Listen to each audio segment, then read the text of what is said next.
ఎజోస్పెర్మియా లేదా zero sperm count అనేది మగవాళ్ళ సైడ్ నుంచి పిల్లలు లేకపోవటానికి ఒక ముఖ్యమైన కారణము. అయితే ఈ ఎజోస్పెర్మియా లేదా జీరో స్పెర్మ్ కౌంట్‌కి కేవలం రెండే కారణాలుంటాయి. ఒకటి టెస్టిస్ నుంచి స్పెర్మ్ పుట్టకపోవటము.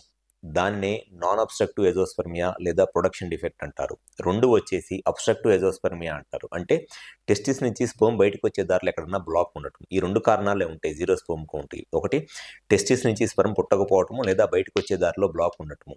ఎప్పుడైనా సరే ఎజోస్పెర్మియా లేదా జీరో స్పెర్మ్ కౌంట్ లాంటి ప్రాబ్లమ్స్ ఉన్నప్పుడు దానికి ట్రీట్మెంట్ చేపించుకోవటం కన్నా ఫస్ట్ కరెక్ట్‌గా కారణం తెలుసుకోవడం అనేది అన్నిటికన్నా ముఖ్యం.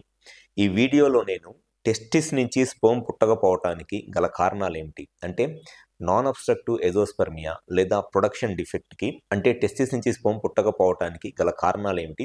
అండ్ ఆ ఉన్న కారణాలకి ట్రీట్మెంట్ చేపించుకుంటే స్పెర్మ్ కౌంట్ పెరగటానికో, లేకపోతే మైక్రో టీసీ లాంటి పద్ధతుల ద్వారా టెస్టిస్ నుంచి స్పెర్మ్ తీసి ఐవీఎఫ్ చేయటానికో ఎంత ఛాన్సెస్ ఉంటాయి? నా పేరు doctor Kranti Kumar Reddy, consultant andrologist, Jaya andrology and men's health. నేను మగవాళ్ళలో ఈ వీర్యకణాల కౌంటు లేదా కదలికలకు సంబంధించి ప్రాబ్లమ్స్ ఉండి లేదా ఎజోస్పెర్మియా లేదా జీరో స్పెర్మ్ కౌంట్ లాంటి ప్రాబ్లమ్స్ నేను ట్రీట్మెంట్ చేస్తాను.